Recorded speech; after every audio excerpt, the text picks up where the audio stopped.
นี่ก็คือวัวนะครับทุกคนวัวที่เขาผูกไว้ใต้ผ้าถุนบ้านนะครับทุกคนซึ่งภาษาลาวเขาเรียกว่ากะลางเฮือนนะครับโอ้มันบ่เหม็นบ่ซ้อนขอในเด้อเจ้า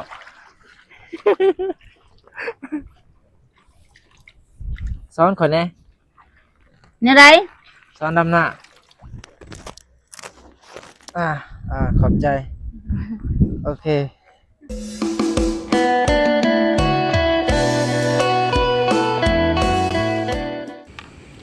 สวัสดีทุกคนตื่นขึ้นมายามเช้าก็จะพบเจอกับเม็ดหยาดฝนโรยรินลงมานะครับท่านผู้เบิ่งพร้อมกับบรรยากาศที่เย็นระอื่นสดชื่นหัวใจและนี่ก็คือชาวบ้านที่เขาจะย่างเมือนานะครับทุกคนเขาจะย่างกันสองผัวเมียเลยนะเป็นคู่นะครับทุกคนบางคนก็จะไปตลาดทะเลนี่ก็คือรถไถที่เขาจะไปนานะครับซึ่งเรียกอีกว่ารถอีแท็กนะครับทุกคนตอนนี้เขาจะขอสัมภาษณ์ผู้สาวคนนี้หน่อยไปดำหน้าจ้าไปดำนาอยู่ไสอยู่พูนดำนาแล้วหรือบ่ย่าง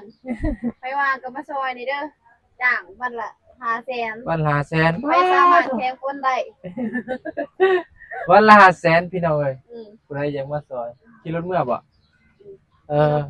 ไปก่อนสิไปเบิ่งเขาดำนาคือกันและนี่ก็คือบรรยากาศเด้อทุกคนบรรยากาศบ้านห้วยทรายเมืองถาแตงแขวงเซกองซึ่งพูดเป็นภาษาไทยก็จะประมาณจังหวัดเซกองอำเภอถาแตงแล้วก็ตำบลห้วยทรายแต่ว่าแปลกที่สุดก็คือเขาจะผูกงัวไว้ใต้ผ้าถุงบ้านนี่นะทุกคนก็คือผูกงัวไว้กองกะหลังนั่นแหละทุกคนเนาะพูดเป็นภาษาอีสานและนี่บางหลังก็จะมีเฮือนหลังใหญ่แล้วก็มีรถนี่ก็คือบรรยากาศมีหมอกลงนะครับขาวเต็มท้องฟ้าเลยเมฆดำด้วยโอ้โหนี่ก็จะเป็นกลางบ้านของชาวบ้านที่นี่นะครับทุกคนมีเดินอันนี้อาจจะเป็นเดินตะก้อหรือว่าเดินตีบอลนะครับวอลเลย์บอลนะครับทุกคนที่เห็นทางหน้าก็คือจะเป็นไม้เศษบ้านเศษเฮือนที่เขาย้ายไปแล้วก็จะประมาณนี้นะครับทุกคนและนี่ก็คือไม้ที่เขาแยกออกมาให้ท่านผู้ชมได้เบิ่งน้ำกันนะครับก็จะมีฝนมาแบบนี้ตลอด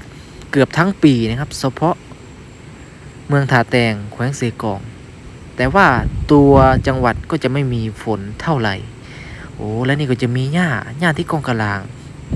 เขาน่าจะเอาให้งัวมั้งทุกคนบ้านเรือนก็จะติดกันแบบนี้เลยนี่เห็นบ่ทุกคน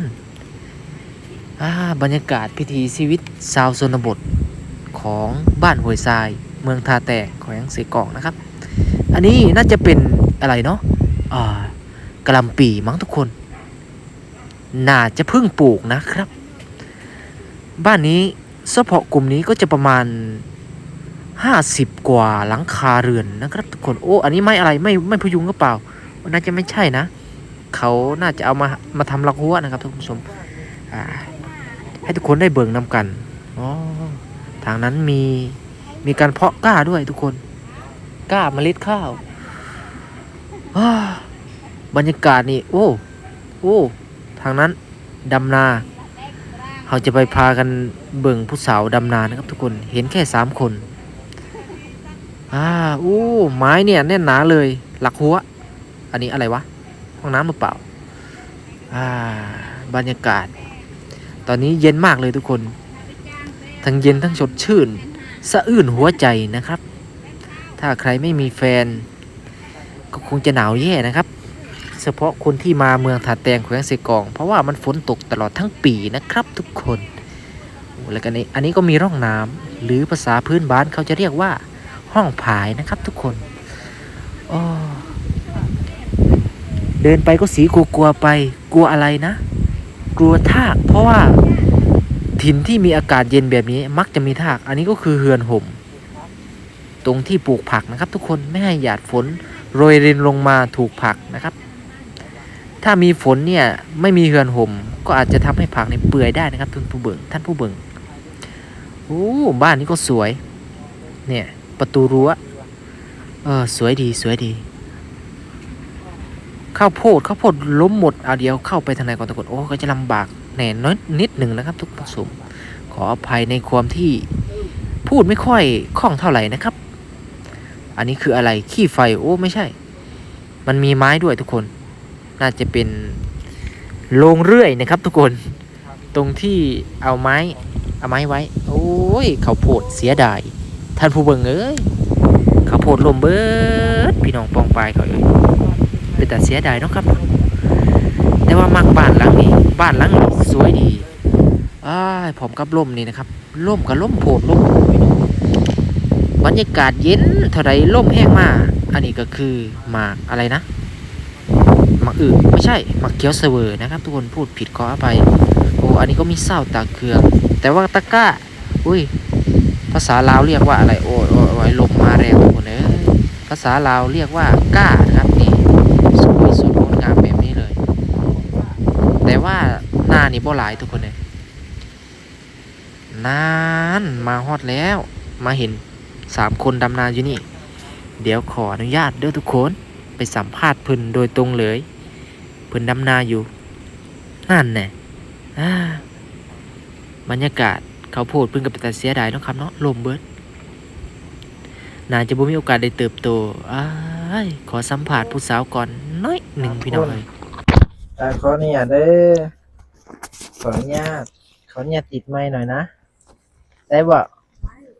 อ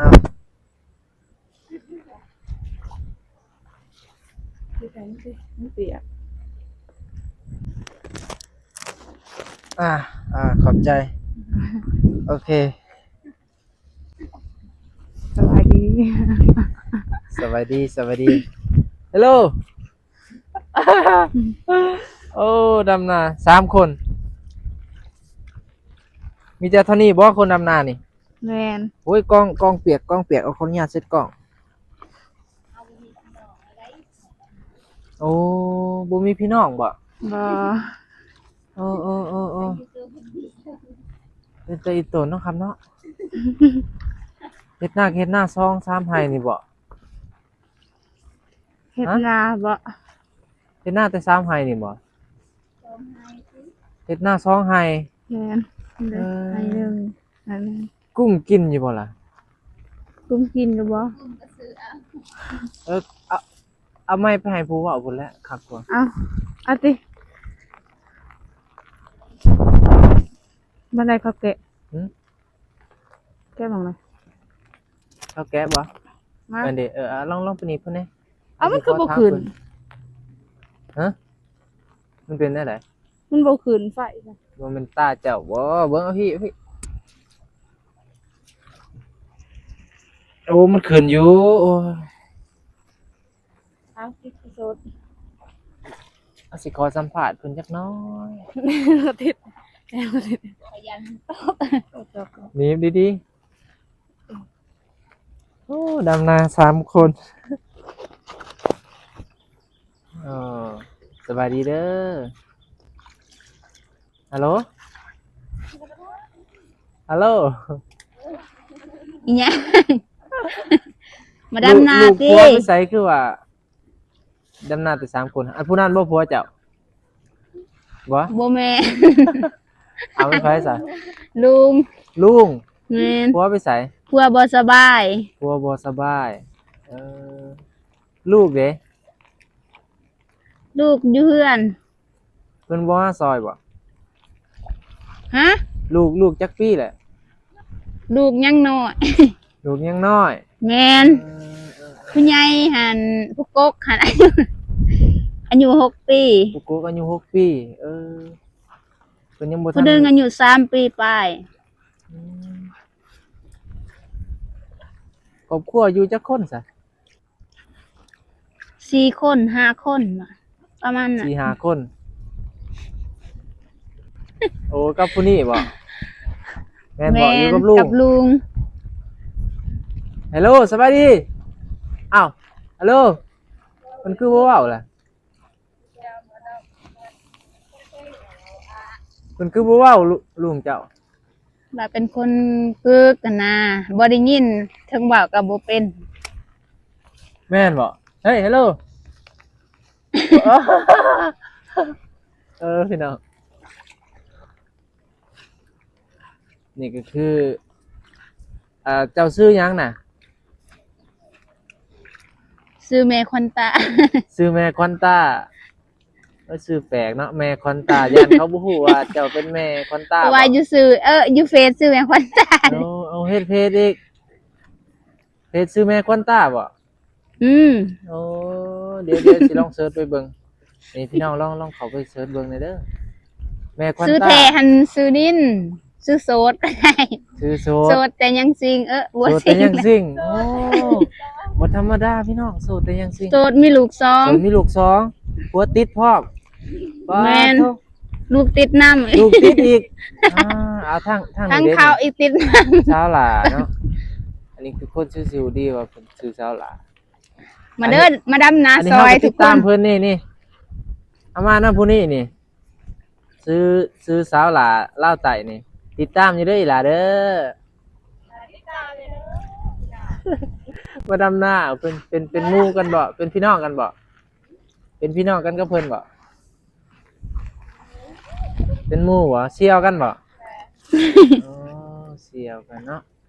เออเดี๋ยวบ่จันสิลองซอยบ่บ่คือติบ่นี่พี่น้องโอ้ข้าวโพดเจ้าบ่คือว่าลมมืดนี่ ว่านะคาโฟดฮันเดเจะคลองเฮือนน่ะ เสียได้เนาะ นี่ ลมพัดแห้งตรงนี้เนาะ ลมพายุมาปิ้ว เอาอยู่ เบิด นี่มีถากบ่มีถากบ่แถวนี้ บ่ฮู้แล้วเรื่อง มี ค่ะ บ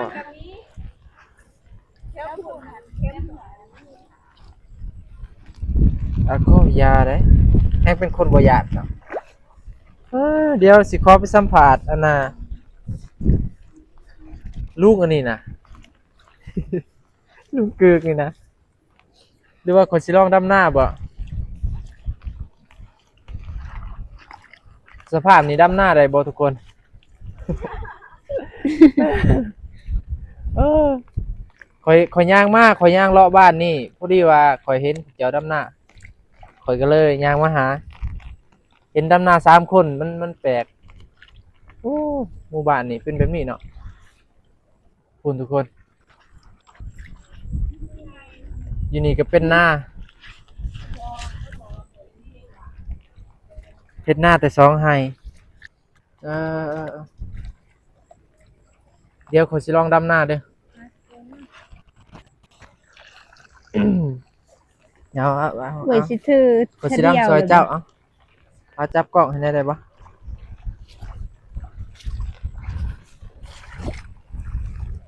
คืออยู่บ่มา ล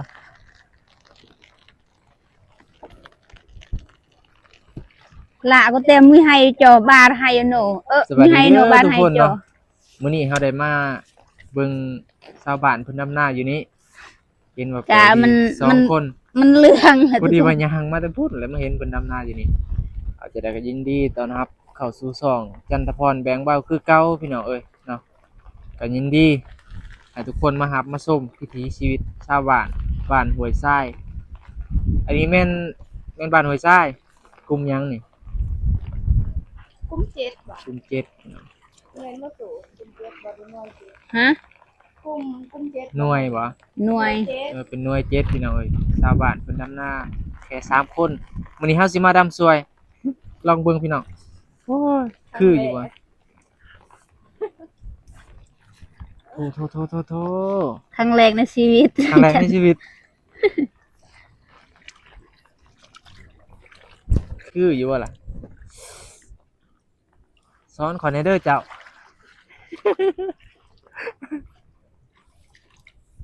สอนขอแหน่ เนี่ยไร สอนดำหน้า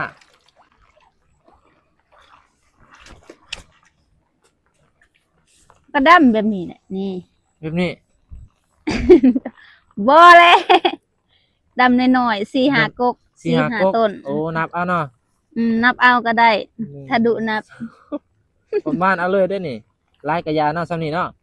แม่น ใส่แบบนี้เลย บ่ให้มันนอนถ้ายืนนี่ โอ้บ่ให้มันนอนอีก แบบใดต้องตั้งชื่อแบบนี้เบิ่ง แม่นเพราะว่าเขามันเรืองแล้ว จะได้มันจะตาย คืออยู่บ่พี่น้องนี่เห็นบ่ได้บ่ซำนี้ ได้แล้วเตรียมไปประกวดโลดประกวดไปเป็นนักร้อง ประกวด สิแล้วอยู่บ่มืดๆคันข่อยดำนี่ เคยดำหน้าอยู่ข่อยฮะแต่ก็ แต่ว่าลืมเนาะ แต่ว่าลืมเลยเดี๋ยวนี้บ่ค่อยได้ดำละ บ่จื้อแหละเลาะ มัน อะ สิบ่ ไร ไหว เลาะเฮ็ดคลิปลายจนบ่จื้อหันดำหน้าเนาะ มาเห็นเจ้านี่แหละจังค่อยดำเป็นผัวก็บ่อยู่อีกเนาะ ผัวบ่สบาย คันบ่มีผัวแค่นี้สิดำไว้กว่านี้ เวลาเฮ็ดเวียกเก็บออดๆแอดๆผัว คันบ่ ไป มีผัวนี่ดำไว้กว่านี้ นี่พี่น้องคืออยู่บ่เห็นอยู่บ่เอาสิเอาจักให้มันหมดกำนี่ก่อนเดี๋ยวสิให้เจ้าดำยันค่อยดำช้าโพดโอ้ ถ้าค่อยบ่เอาเมื่อตอนนั้นคือสิพอเนาะ อืม แอกเอาเมื่อคือว่าแบบเฮาสิบ่ดังนะก็คือว่าเขาสิเมียนให้เฮาแต่เขาเอาไปเบิดระวังเปียกเลยจานเอ้ย ดำซ้ำนี่แหละข่อยดำไว้บ่ได้เด้ด บ่แม่นสาวนานะมันลูกสาวนา ำคันจะบ่มีผัวข่อยดำไว้อยู่กันยังวะ โอ้ปานนั้นพุ่นบ่ นี่นี่ข่อยก็ดำนี่ได้อยู่ เพราะว่าตอนนี้ข่อยบ่ทันข่อยบ่มีผัว โอ้ผัวอยู่เฮือนเนาะ วันน่ะ โสดตอนดำนา นี่โอ้ลมคือแห้งแท้โอ้โธ่นี่คืออยู่บ่ล่ะเอ้าเดี๋ยวสิให้สาวหล่ามาดำอีกนี่นี่เอามันลูกชาวนาหน้าตาก็บ่ได้หล่อ แต่ผมก็บ่ได้รวย พ่อผมก็บ่ได้รวย แถมไม่มีครัวอีก จะเบิ่งเสื้อจะเปียกเบิดนะฮะ เบิ่งขออนุญาตก่อนล้างตีนก่อนโอ้พักไปว่านี่วะนี่เด้บ่แม่นน่าจะวะ บ่แม่นส่วนไผคู่เขาเจ้าของเฮือนหั่นเด้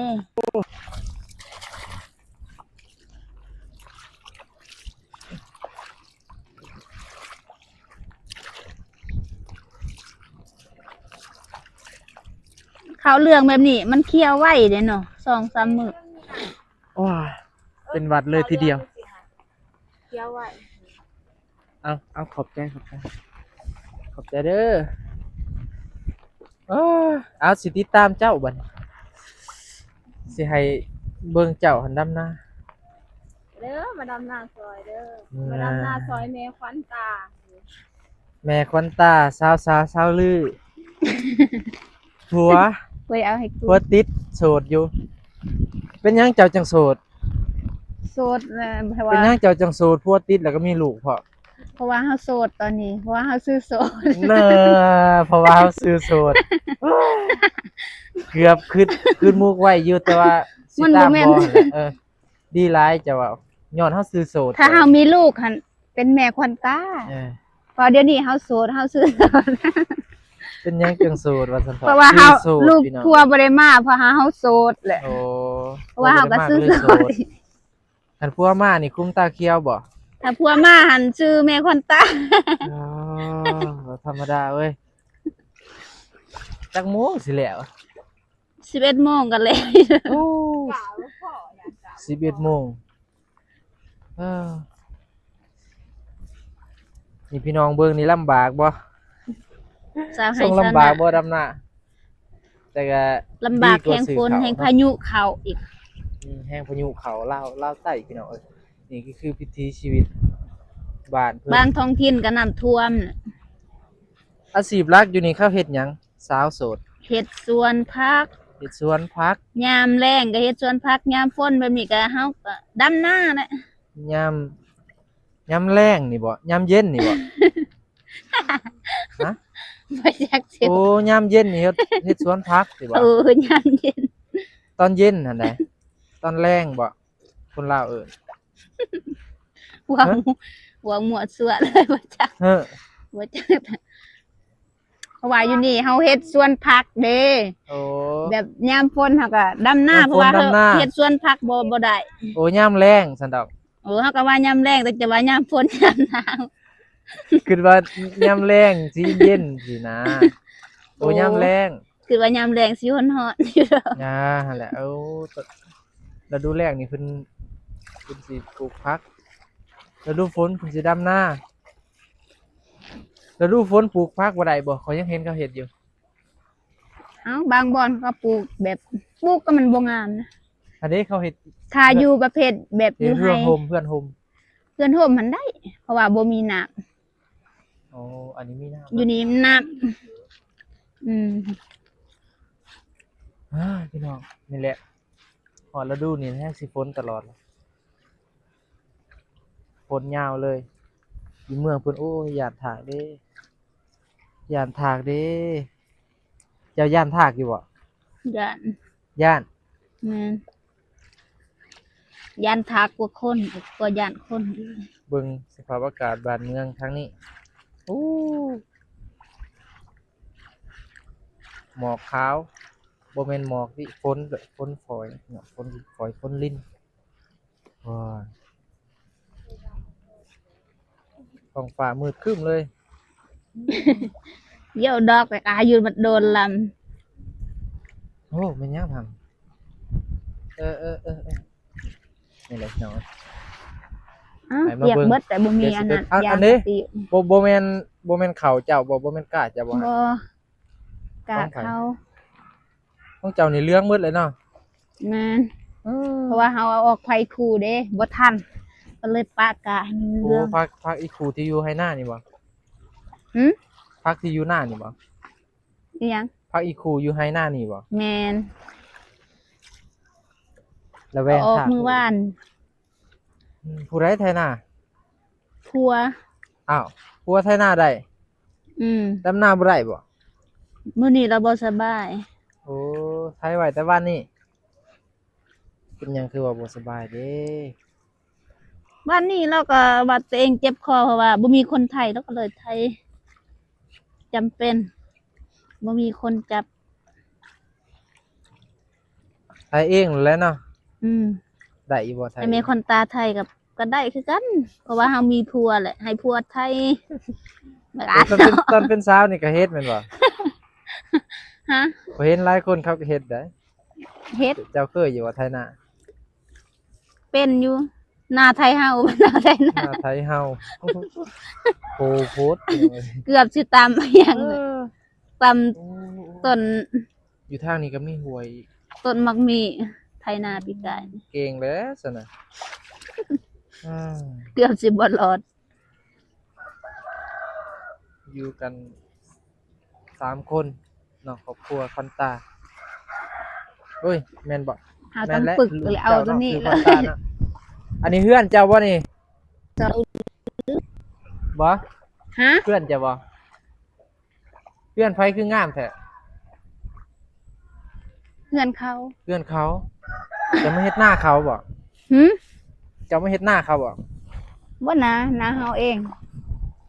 หน้าเจ้าแต่อยู่กับเพื่อนเขานี่แหละ แม่น เอาคือว่าจังซั่น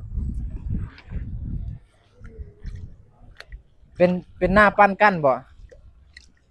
ดินนี่คือว่าติดกันแบบนี้เป็นเจาะไอ้แจะแบบนี้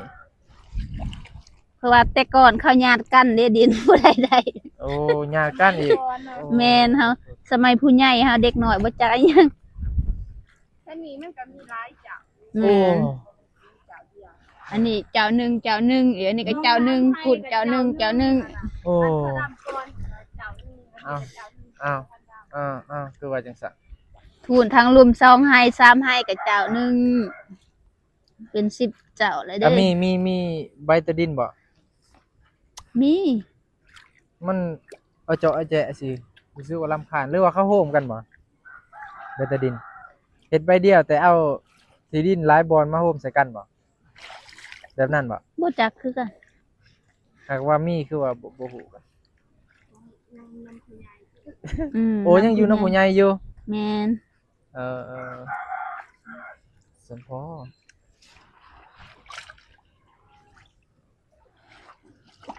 โอ้แสดงว่าฤดูนี่แม่นฤดูที่ว่าชาวบ้านเพิ่นกำลังเฮ็ดนาดำไร่ดำนาพี่น้องเอ้ยเนาะก็ตามที่ถ่ายให้เบิ่งอันนี้นาเพิ่นกระจัดแลด2ไร่กุมหมดปีเนาะ บ่กู บ่กุมบ่ ซื้อเอา คิดว่ากุมโอ้ซื้อข้าวนี่แพงเด้เนาะ แม่น สอบ สอบ เท่า ห ใด นึ่งเท่าใดเด้7-8แสนบ่หรือว่า5-6แสน สอบหนึ่ง7-8 แสนจำเป็นต้องได้เฮ็ดนาพี่น้อง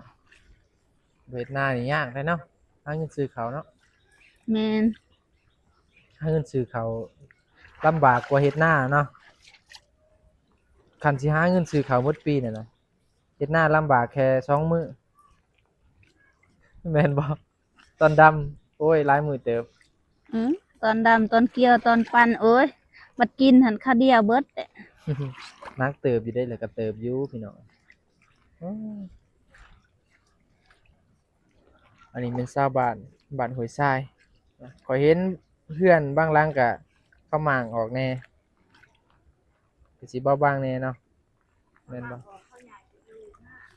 โอ้เขาย้ายไปอยู่นาเลยเด้อนี่ อื โอ้ ม เขามาเฮ็ดไร่เฮ็ดนาเนาะเขาเลยย้ายไปอยู่นาแม่นบ่ย้ายไปอยู่นาคือว่าจังซั่น เฮ็ดเฮือนหน้า ไปเทื่อนอยู่นาเอ้าไปอยู่นาเลยเพราะว่าเขา ว่าอยู่นี่บ่มีดินสิเฮ็ดเฮือนก็เลยย้ายอยู่นาเพราะว่าอยู่นา บั มั ด น นี้เขาขายบ่เวลาเขาออก เวลาเขาย้ายออกแล้วเขาขายบ่ ดินบ่เข้าป่าอยู่หั่นแหละ ท่านเขาอยากเฮ็ดสวน เขาน่าจะขายเนาะ แบบท่านเขาอยากเฮ็ดสวนเฮ็ดอันนี้ก็มาเฮ็ดเนาะ อืมผู้ใดลูกคนใดอยากได้อยากอยู่ก็อยู่หั่นแหละ น่าจะขายเลย ล้างเขาหมามันมี2ครอบครัวเด้ เพื่อนมันทีโพดนะเฮาเบิ่งตีกัน ติดกัน แล้วก็มีงัวอีกเด้เขาเลี้ยงงัวอยู่กองตารางบ่ผูกงัวไว้โอ้มันบ่เหม็นบ่โอ้บ่เป็นหยังดอกเนาะ ยามฝนหิวเว้ย เพียก็ยังกินได้เนาะขี่ก็ดมเอาแหล้วพี่น้องฝนตกแบบนี้บ่าวจันทร์ซอยบ่ได้เด้อฝนเด้อ ให้บ่จันถ่ายคลิปโลด บ่าวจันทร์ ถ่ายคลิป ซอยบ่ ห ได้ ลายๆ เพราะว่าฝนตกเด้บ่มีผ้ากันฝนคือ แม่นจะน่าสิเป็นไข่คือบ่าวจันที ก็เจ็บคอเติบอยู่เด้ อืม รู้สึก เจ็ เจ็บบ ค ค อ อ อยู่ แบบเจ็บคอมันเศร้ายากเลยเจ็บคอเด้อ เอาจะคือฮู้ว่าข่อยเป็นภูมิแพ้ บ่ได้ เศร้าหลาฮู้ว่าข่อยเป็นภูมิแพ้เนาะ คนบ่ถึกแดดถึกฝนถึกแต่ลม ถึกแต่ลมอย่างเดียว ถึกแต่ลมถึกแต่เข้าลม ถึกฝนถึกแดดบ่ได้เนาะ เออก็ขอเป็นกำลังใจให้เด้อแม่ควันตาเอ้ยขอยอยากเห็นลูกสาวจะเด้ ลูกสาวอยู่เฮือน คือสิน่าฮักคือแม่เนาะ แม่น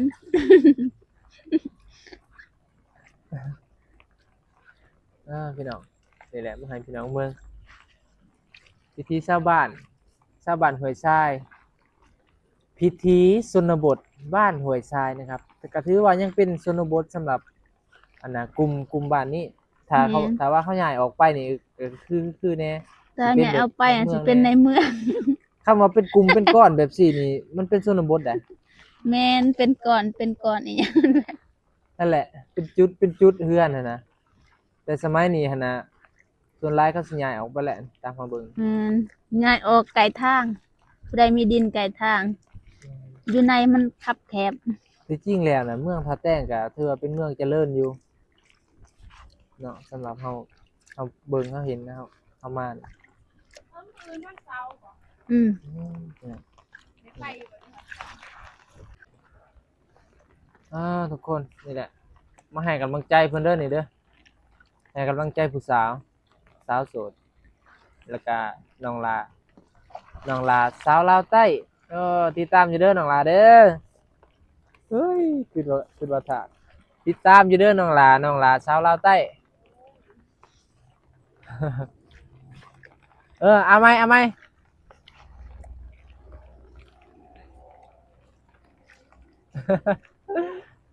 โอ้โอ้สลาดเว้ยเพิ่นบ่มีเมียบ่ บ่ อืม เรายังโสด เรายังโสดอยู่พี่น้อง เราอยากได้เมียคนงามๆหาให้แน่ ผู้ใดอยากได้มีคู่มันโอ้ดุมันคือว่ามีคู่มัน คิดว่าเรามีคุมันอ้าวหนักสมบัติ อือฮึเอาทุกคนก็ถือว่ามานั่งเฝ้ามานั่งเบิ่งผู้สาวนะ2 คนผู้สาวมีผัวเบิดแล้วบ่ ยังโสด ยังโสดอยู่โสดบ่เศร้าอยู่เจ้าก็ โสดตอนนี้โสดตอนดำหน้าเด้อบัดอยู่เฮือนนั่นมีลูกมีผัวแหละ อ้าวแจ๋ว